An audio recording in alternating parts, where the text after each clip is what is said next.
What's up, guys?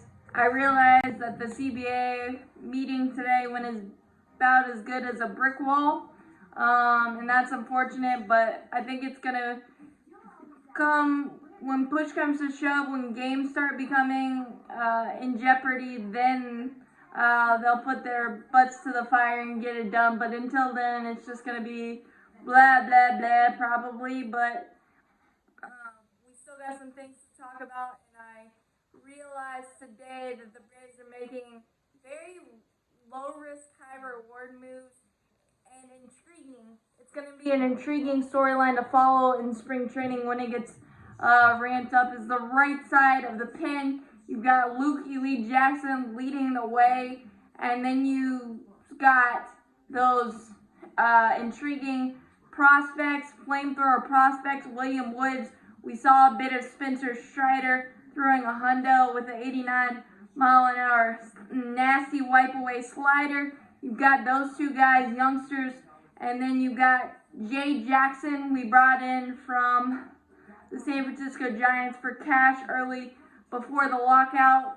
And I like it because we picked out of the San Francisco Giants pitching factory the last few years with Will Smith and Drew Smiley, and those have benefited us greatly.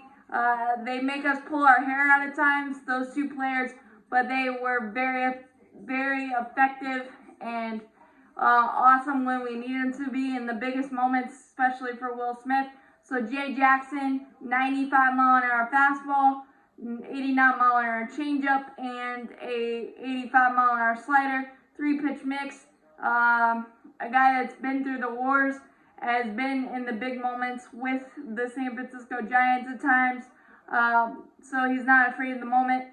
A good veteran, 36 years old, so that should be an intriguing piece. Along with, yesterday rather, Jackson Stevens had a cup of coffee with the Cincinnati Reds. He was the Venezuelan Pitcher of the Year. And I don't care what league you're in, if you're a Pitcher of the Year, that is something to look at and be proud of for Jackson Stevens. He posted a 1.82 ERA, 44 strikeouts, 10 walks, and yes, he couldn't really find it with the Cincinnati Reds. Nothing to write home about with a 4.5 ERA, but something clicked this season in Venezuela, and 14 games, 9 starts, so he can do either or, which gives you depth and some options, which is a big key, especially with the opener type. He could also do that, and he's only 27 years old, minor league deal, doesn't cost a lot, really intriguing piece. Another diamond in the rough type of Tyler Matzik type of get or potential there as well.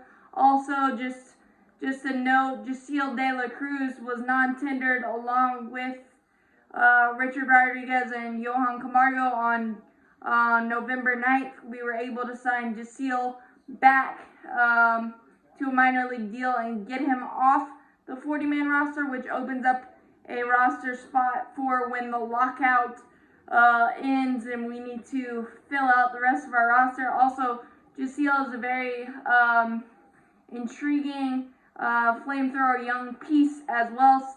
So to get him back in our organization is a nice little bonus, I guess, to replenish and continue having plush pitching depth, and the minors, especially the low minors, is really important there as well.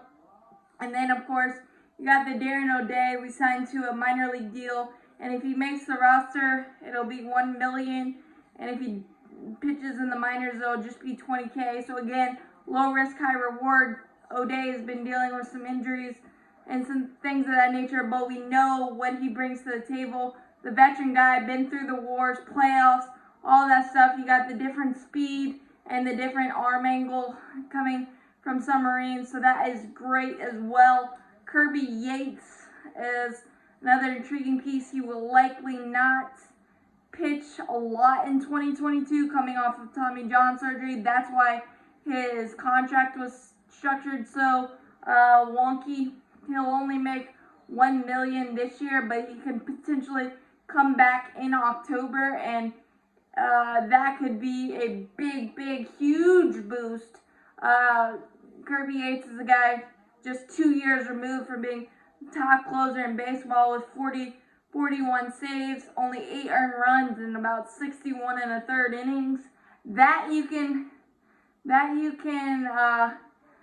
be very confident in. He's been through every tough situation possible, and again, I think it's a nice mix of veteran slash prospects slash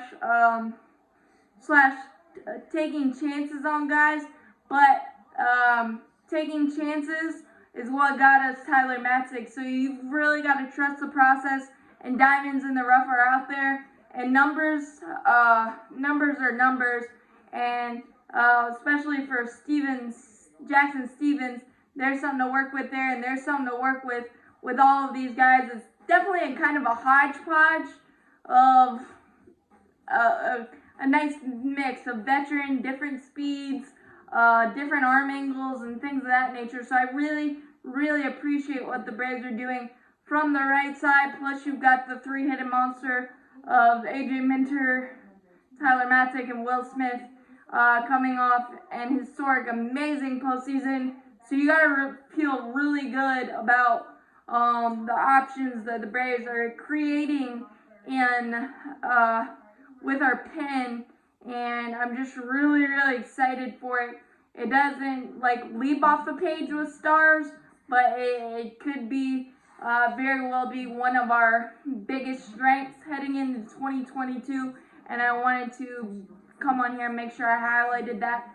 But as always, go Braves, champions forever. This bullpen is going to be an interesting, fun, intriguing watch, and I can't wait for it. Obviously, you want maybe one more prominent name from the right side just to be extra safe, but there's a lot to like and a lot to look forward to in terms of the Braves pen in 2022 and beyond.